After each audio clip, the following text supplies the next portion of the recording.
I don't know how many people think of it this way. I tend to, but like when you're bowing in prayer, Mhm. why bow in prayer?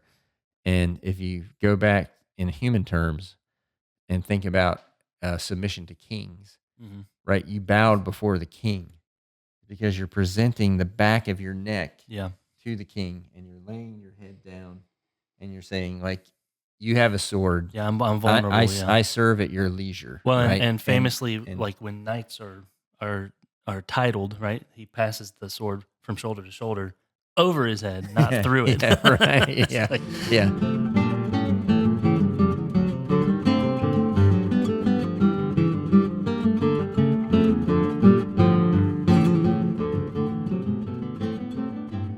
Welcome to Biblocus, where the Bible intersects with your life. I'm Timothy. and I'm Caleb. And you're listening to Bible Discussions, the forum where we explore biblical topics that are relevant to your life. And today, we are finishing our series on the 30 sayings of the wise from the book of Proverbs. That's right. There will be no more wise sayings after this. So, saying number 30 is do not rebel. Do not be rebellious. So, don't be rebellious. Always listen to Biblocus. Yeah. That actually kind of rhymes. So Proverbs 24:21 through 22, the last saying, "Fear the Lord and the king, my son, and do not join with rebellious officials. For those two will send sudden destruction on them, and who knows what calamities they can bring." So, let's go ahead and say, as we have said many times before, Yeah, uh, the fear of the Lord is the beginning of wisdom. right. And it's also the beginning of this saying. Yep. And so uh, we've seen this before, very familiar language. But in this case, we're talking about submission to authority, hmm which we haven't really talked about very much. Yeah, I have to wonder with this saying if Solomon is thinking specifically of David's life, and in particular his uncle Absalom, right? Hmm. That's the big famous rebellion against David. Yeah. Um, so we were going to read kind of the end of that, since the saying is sort of about what's going to happen to those who rebel. Like, what can God and the king bring against them? And in Solomon's case, it's like a family story. Right. Yeah, I mean, I he would think have grown up not so, exactly hearing it around the Thanksgiving table, but hearing mhm. it, you know. And Well, it's not only what happens when a subject rebels against a king. It's what happens when a son rebels against yeah, his in father, this case. and it's actually Solomon's own brother, half brother. So, Yeah. Or I said his uncle. Yeah, that wouldn't be right. It'd be his older brother. Yeah. Now, Absalom. Oh, so this is 2 Samuel 18:9 through 15. Now Absalom happened to meet David's men. He was riding his mule, and as the mule went under the thick branches of a large oak, Absalom's hair got caught in the tree. He was left hanging in midair while the mule he was riding kept on going.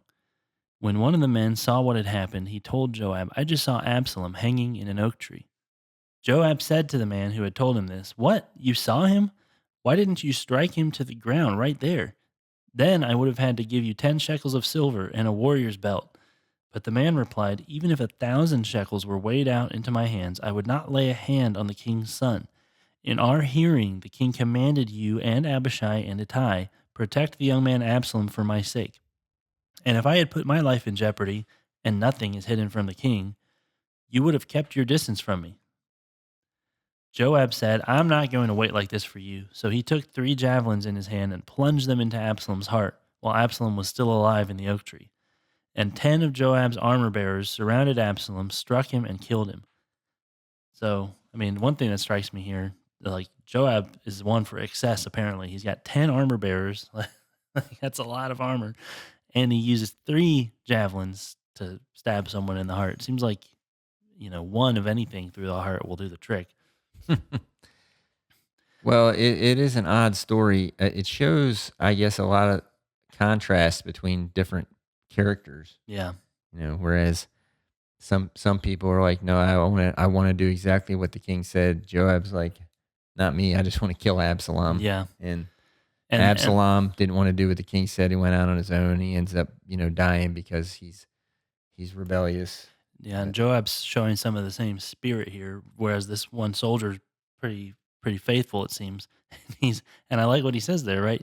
Nothing is hidden from the king. Hmm. He's kind of hinting at Joab the way he answers. He's Hmm. saying, "Oh, I know you're so faithful to David. If I had done that, if I had violated the king's command and nothing's hidden from the king, you would have kept your distance from me. It's like as his subordinate, he can't be rude. So he's like doing everything he can to be like, don't kill him. Don't kill him. Yeah. Mhm. Yeah, he's like, you would cut and run on me, buddy. Yeah. But and David is grieved over Absalom's death, but Joab saw this as his duty. And as David, he goes later and chastises David for grieving over this rebel. One verse at the end of this chapter here, we're not going to read the whole thing, but the messenger who brings the news to the king, and he asks him, what of Absalom? How is the young man? He says, may all who rebel against you be like that young man. And then, David falls all to pieces. But again, that's kind of, that's in keeping with the saying, right? Everyone who rebels against the king is going to come to a terrible end. What kind of calamities are going to be brought upon them? Yeah. Yeah, because it sort of has to be that way. Yeah. We've when you say, and nothing is hidden from the king, you're really saying nothing's hidden from God. Right. Yeah. Because in the case of Israel, like the king was appointed by God to, anointed by God to rule the nation. And yeah, you might be able to hide something from David, but definitely not from God. Yeah. And it also, it reminds me the saying, right? Like that it's kind of implying certain calamity is going to come upon them. It's sort of like that recurring bit we have about the verse about not honoring your parents and ravens plucking out your eyes. It's not a 1-to-1 ratio, right? But like we always say, the guy lying in a field with ravens eating him probably hasn't called his mom enough. And if you find yourself hanging from a tree with javelins impaling you, like probably God and the king you're not on their good side. Probably not.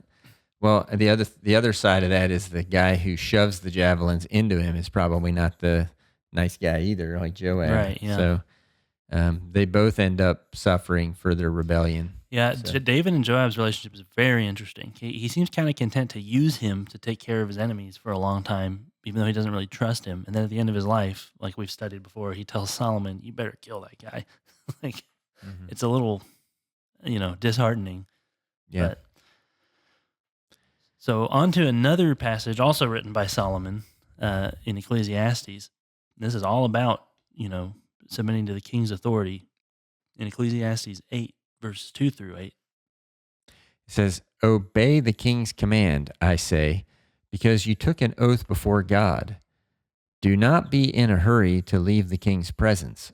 Do not stand up for a bad cause, for he will do whatever he pleases. Since a king's word is supreme, who can say to him, what are you doing? Whoever obeys his command will come to no harm, and the wise heart will know the proper time and procedure. For there is a proper time and procedure for every matter, though a person may be weighed down by misery. Since no one knows the future, who can tell someone else what is to come? As no one has power over the wind to contain it, so no one has power over the time of their death. As no one is discharged in time of war, so wickedness will not release those who practice it. Kind of interesting. They're talking about no one has control over the wind or the time of their death. We just talked about that in the last episode, right? Yeah, we with saw the rich Peter man. facing the wind and the waves, and then the rich man who hoards everything so he can enjoy long years of ease, but God doesn't give him any more years. So, Right. Yeah. That last verse, though, is probably my favorite of the whole thing. As no one is discharged in time of war, so wickedness will not release those who practice it. Like it reminds me of Cain, right? God telling him, sin desires to have you. Like you give it a foothold, you give it an inch, it will take a mile. Yeah. And and it also talks to the authority of the king, because who releases you in a time of war? the king. Yeah. So it talks about his absolute Right. authority. Yeah, if you're a Narnia fan, right? Like C.S. Lewis lays this out really well in his kind of allegory, his allegorical storytelling there, right? You have the White Witch who kind of represents Satan or evil, and she makes a claim upon Edmund because he betrays everybody else. He goes over to her side, and according to what C.S. Lewis calls the deep magic in Narnia, which I think is meant to be kind of God's natural law, she claims that all traitors in Narnia belong to her, and that she has a right to Edmund, even after they save him and he tries to go back to the other side. And she's saying, you can't do that. Like, once he gives in to me, I lay claim to him. The evil will not let you go, right? Because it's a time of war. Um, the only way he gets freed is when Aslan offers himself as the blood price, which is exactly what Jesus does for us, right? Like, we're captive to evil, and we can't get out even if we wanted to, and we need him to free us from it. Mm-hmm. Um, okay, but there's a good bit of practical advice, I think, here as well about knowing your place, right? Like, um, saying you took an oath, so obey it, right? Mm-hmm. The king can do whatever he pleases. No one can tell him, what do you do? Who do you think you are? I'm the king. Squash. You know, and then here it's interesting. When you were saying all that, it reminded me of I don't know how many people think of it this way. I tend to, but like when you're bowing in prayer, Mhm. why bow in prayer? And if you go back in human terms and think about submission to kings, Mhm. right? You bowed before the king because you're presenting the back of your neck Yeah. to the king, and you're laying your head down, and you're saying, like, you have a sword. Yeah, I'm vulnerable, yeah. I serve at your leisure, Well, right? and famously, And like when knights are titled, right? He passes the sword from shoulder to shoulder over his head, not yeah, through it. yeah, right, It's yeah, like, yeah. And so eh, you are submitting yourself to the king. And so when I pray, a lot of times I think about that. I think about, mhm. well, why am I bowing my head? It's not just we say, we bow our heads out of respect. Yeah, but you're also offering yourself. You're saying, I serve at your leisure. I live because you let me live. My life is your life. Uh, Yeah. my vigor is your vigor. Whatever energies I have, I submit them to your service. And like it says down there in verses 7 and 8, who knows the future? Who can tell someone else what is to come? Who has power over the wind and over the time of your death? Well, God, right? Mhm, He has power over your death. So you're acknowledging that when you mhm, bow. And I mean, it's a physical playing. We've talked about this before, how the physical and spiritual are tied together. If you're too proud, or too stubborn to want to bow before God or before a king, right? That's speaking about something in your heart that mhm. you're not willing, you're not humble, you know. So those things are connected. Um, I thought, verses 5 through 6, as you read that, you kind of start to scratch your head, right? Whoever obeys his command, the king, whoever obeys his command will come to no harm, and the wise heart will know the proper time and procedure. For there is a proper time and procedure for every matter, though a person may be weighed down by misery. Like, really? Like, obeying every command of the king is going to be good? How about when David commanded, Uriah to go back to the front lines and and carry his own death warrant basically Yeah. with him, and how about the guys that obeyed that order and just left him there to die? Like, Well, you're you're yeah. you're not. That's not true about a human king, Well, which is what part of tells the you. part of the call on a king, though, is when you have a submissive subject like Uriah. I mean, a good person, a Yeah, loyal subject, and you make a decision like that on purpose to bring about their demise. That's all the more damaging to you. yeah, and so And that's this is the point. That is also an exhortation to kings, and to any leader, to be a hmm good leader, to yes. be, as Jesus leads, to be sacrificial, right? hmm Um, that's what Solomon's doing here. It's also, as he says there, you made an oath before God. Why does the king have to appeal to an oath before God, right? Because that's hmm the authority even higher than him. And if you break that oath and betray the king, you're also betraying the high king over all creation. hmm And that's why that's the authority that even the king has to appeal to. So a few verses later in Ecclesiastes 8, I think Solomon makes it a little more obvious. He's talking about kind of the well being of those who are being ruled. In verses 11 through 13, he says, when the sentence for a crime is not quickly carried out, people's hearts are filled with schemes to do wrong. Although a wicked person who commits 100 crimes may live a long time, I know that it will go better with those who fear God, who are reverent before him. Yet because the wicked do not fear God, it will not go well with them, and their days will not lengthen like a shadow. I mean, that's that's what we're just talking about, right? If the king is kind of perverting justice, right, Hmm. then everybody's going to notice that. Like in our last episode, we talked about kind of harboring this ember of worry or envy or whatever it may be, and given an opportunity, it'll come out. And so if the king is just and everything's kind of in order, you kind of just have that in your back pocket. Yeah. It's not to your advantage to bring it out, but as soon as you realize people are getting away with bad stuff, then you feel like you can do whatever you want, and that's Well, and obviously people will take matters into their own hands as well if the king's not providing justice. right. So then Yeah, you have you'll start to total try to claim chaos. your own justice. Yeah. Hmm. Hmm. So, like, if the justice is being withheld, then the unjust prosper. Like that's all throughout Ecclesiastes, right? Solomon looks around and sees the wicked prospering and the righteous perishing, and he thinks, "Why is that?" Well, this would be why.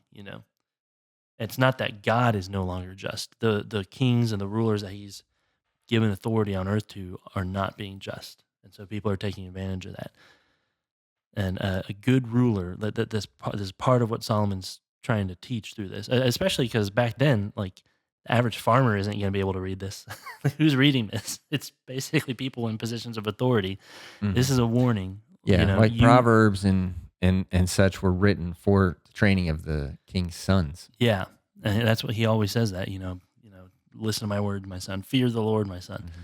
And this is the leadership that he wants to instill in them. I mean, God has instituted this leadership to be over us, right? And Paul makes that explicit, I think, in Romans 13. That's maybe the most famous passage to do with submission to authority. Yeah, it says in Romans 13, verses 1 through 7, let everyone be subject to the governing authorities, for there is no authority except that which God has established. The authorities that exist have been established by God. Consequently, whoever rebels against the authority is rebelling against what God has instituted, and those who do so will bring judgment on themselves. For rulers hold no terror for those who do right, but for those who do wrong. Do you want to be free from fear of the one in authority? Then do what is right and you will be commended. For the one in authority is God's servant for your good. But if you do wrong, be afraid, for rulers do not bear the sword for no reason. They are God's servants, agents of wrath to bring punishment on the wrongdoer. Therefore, it is necessary to submit to the authorities, not only because of possible punishment, but also as a matter of conscience. This is also why you pay taxes, for the authorities are God's servants, who give their full time to governing. Give to everyone what you owe them. If you owe taxes, pay taxes. If revenue, then revenue. If respect, then respect. If honor, then honor. Yeah, that reminds me as well. There's a passage from one of Peter's letters where he says, give honor to the emperor. It's like that. Very likely, both Paul and Peter here are writing under Nero. Yeah, we Like talked that's about that. not. Yeah, we've talked about it before, Mm-hmm. and they're saying if you owe them honor or respect, then give it to them. And and then we complain about whichever president we don't like, and when we're totally free to do whatever we want, but we don't Mm-hmm. like him, so we disrespect him, smear his name in political cartoons, and Yeah. it's not very Christ-like. Yeah. Well, and this whole idea of rebelling against authority and that all authority is established by God. So you're really rebelling against God, Hmm. right? I mean, there's, Yeah, and we're sick with that idea in America. I think we have this individualistic philosophy, like I'm my own person. We've talked about this before, like especially Mhm. I saw that in the way that God laid out the commands, like the order that He put them in was to teach you. It doesn't start with you. Like you are put into a situation by someone else, and you have to submit to that, and Well, it honor your starts with parents. God, Yeah, it then starts with your God, ancestors, your your parents, parents. and Yeah, then you, right? So, and it's not just me, my little autonomous bubble interacting with everyone else, if I so choose. Like it mhm. starts with the interactions first, and then you're produced from those Yeah. interactions. So, um, I think something we really struggle with is having this mindset of submitting to anyone. It's like there's a coworker I had who would stubbornly say, "I'm not a follower, I'm a leader," and I would just look at her and be like, "So who's following you then?" He's like, "This is not even a manager, just somebody who didn't want to do what they were told." And we had a Sunday back when I was in college. I was teaching. No, I wasn't teaching. I was in a class, and they asked us to rotate all the classes from leave your normal class and go into the other teacher's class, and they wanted everybody to see what was going on in each class. It was like at the turn of the quarter, so you could pick which Bible class you wanted to be in. Mhm. And one of the classes was the Omegas class, which was the older folks, retired people and such. And so we rotated over to listen to their teacher, and one of the old guys was still sitting in there, and his name was Murray. And I said, Murray, aren't you gonna move? You're supposed to be moving to each different class. And he said, sheep follow the leaders, goats stay home. So I always thought, That's a odd choice of words. yeah, I know. Separating the sheep from the goats, huh? But anyway, he wasn't gonna move. He was just gonna sit in his normal class, and wait for the rotation to end. So. So it goes back to what we were saying there. God intends to rule human society through these human governments, right? It's not just like a free for all. Like that, we've seen what happens with that in the Old Testament. Every man does what is good in his own sight. That's bad. That's when the flood happens. So if you want to go back to that, good luck. Do it in a different country that I don't live in, please. And and again, I think this is a warning both to the governed and the governor to do what's right. Mhm. Because it's for the benefit. It's the way Jesus leads. He leads for those who are subservient to him for our sake. Mhm. Yeah. And it's the way that Paul calls husbands to lead their households, right? That's Christian leadership, and that's the ideal that God has. Now, does any human king or president or leader do that perfectly? No, right? But like just because he steps out of line doesn't give you an excuse to, right? And kind of the like if you're doing what's right, because ultimately we're all going to answer to God as the true king.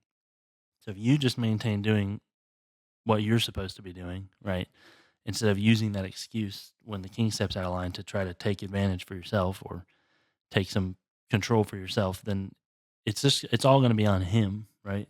When you both answer to God. Well, we all have to answer to God. Some of us have different responsibilities than others. I think this idea of respect for authority has really waned in our society Yeah. here lately.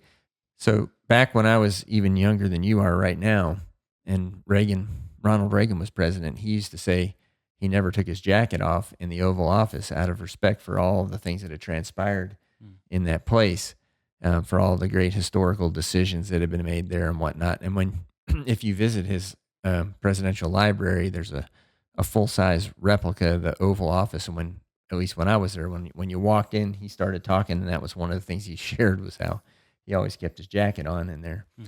But we don't really have that kind of respect anymore for our politicians, and sometimes they don't give us good reason to have Yeah. that respect for them. Some of them don't have any respect for the people around them or the people that have come before them. So Yeah, I think part of what we have to do, it's kind of like if you're familiar with like the Eastern Orthodox and their icons, right? Some people don't like that. They think they're like praying to an idol, and they would say, "Well, we're praying through it. Like it's an icon. If you go back to the or like a window, it's a window through the material substance that I have there, and I'm looking through that to heaven and to what it represents." I think we kind of have to do that with leaders. Like they're just not going to be perfect. So sure. you look through that to the real king, the real authority, Hmm. and he's placed that over us for our good, even though at times people manage to screw it up. Yeah. We just have to look through that to God. And I found another church father quote that I thought was pretty poignant towards that point. This is from Theophilus. This is the only document we have surviving from Theophilus. He was patriarch of Antioch, the church in Antioch, which we see in Acts. The Antiochian church during the 2nd century. And so from his letter, he says, Wherefore I will rather honor the king than your gods, not indeed worshiping him, but praying for him. It's not praying to him, but praying for him. But God, the living and true God, I worship, knowing that the king is made by him. You will say then to me, why do you not worship the king? Because he is not made to be worshipped, but to be reverenced with lawful honor. For he is not a God, but a man appointed by God, not to be worshipped, but to judge justly. And you might think like, well, I mean, I'm not burning incense to Trump or anything like that, because that's kind of the context he's talking about is this sort of emperor worship or deification of the monarch in a lot of these ancient cultures. Well, no, the appearance of it has changed. We don't have the same ritual, but if you go back to what we've talked about, what does it look like to have another God before the true God? You love, fear, or trust it above him. And a lot of Americans do that with their government. We look to the government as like the answer for every problem. Or trusting in it. We fear it. It's the ultimate authority. We're the police of the whole world, you know? Like we fear it, we trust it. Some of us maybe even love it with like an absurd kind of nationalistic patriotism over the top, you know? A lot of people treat their government that way. It doesn't have the same appearance anymore. But and then of course some of them don't respect it at all, which as we've said is a problem. But I think if you look at what Theophilus is saying there, he's saying, you know, the king is made by God. The government is made by God. So I might submit to it, I might honor it, right? But I worship God. Yeah. That transparency you were talking about earlier with the icons, that's the way I think a healthy way a politician has to see themselves as, I'm in this position, but personally, it's not because of me. I'm in this position of authority, you know? And so when people see me, say they see the president of the United States, say, they're not seeing me, like in the case of today, Donald Trump. Yeah. They're seeing the president. And so I have to act like the president. Yeah, that's like a me, big problem with, you know? with the way that the presidency has developed, in particular Trump, is it's like a personality thing almost. Yeah. You know, and we're looking to that person. Yeah. And that's obviously, not going to work with the presidency with a maximum of 8 years, and it's not about the person, it's about the position. So the person who takes that mantle on themselves needs to carry it as the president, not as, Timothy Klingerman or somebody, whoever That's it is. one thing I think about. I guess we're I don't know, we're starting to go off on a tangent here, but I think about like our foreign relations. It's like every 4 years we have a complete personality disorder. It's like 1 minute, one country's like, well, the government of this country is pretty favorable to us, and then the next day they're not. It's like back and forth.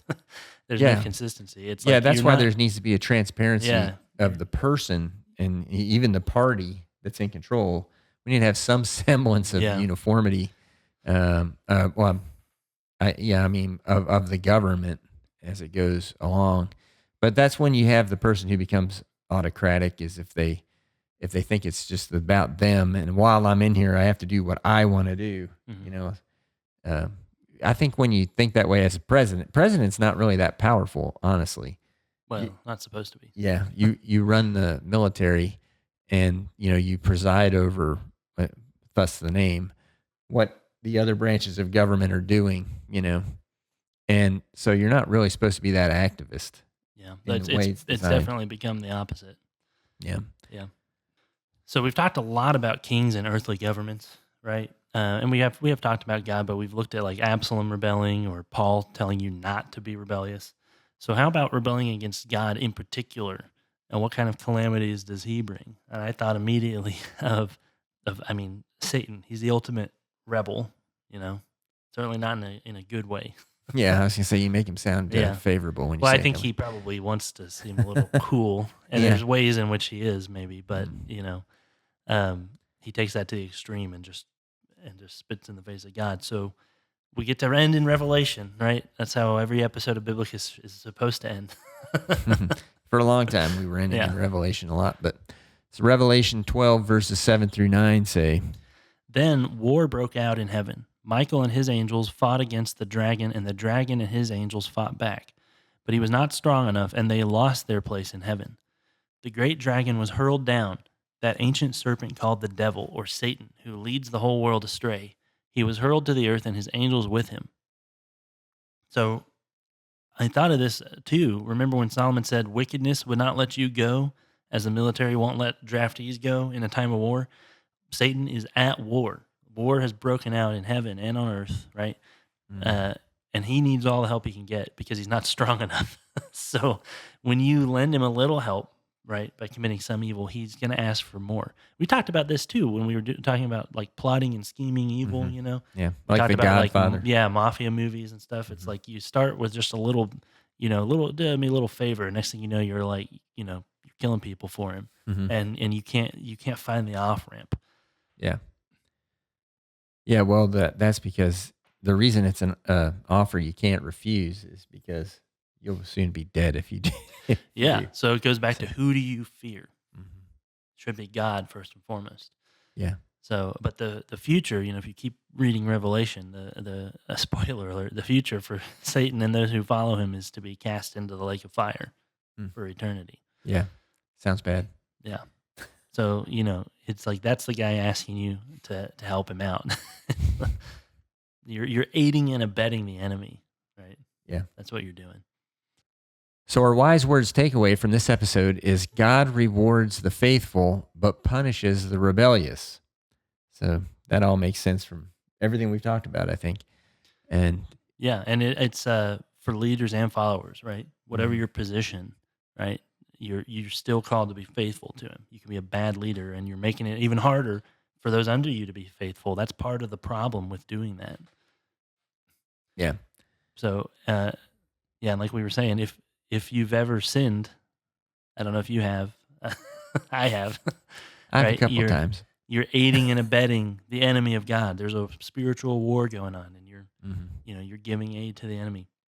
Yeah. So Satan wants to claim you as his own, right? But there is a way out because Christ claims you as his own through baptism. When you're baptized, one of the greatest comforts I think that a Christian can have is in the account of Christ's baptism, where he comes up out of the water and the voice of the Father says, "This is my Son in whom I am well pleased." And that in your baptism, that is applied to you, which is just incredible. Yeah, that is comforting. Okay, so here we are at the end of the 30 sayings of the wise. And so I think we need to have like a wisest of the wise words takeaway. Yeah, we're gonna one up Solomon. You could sum up all of the sayings of the wise with this one wisest words takeaway. Think long term.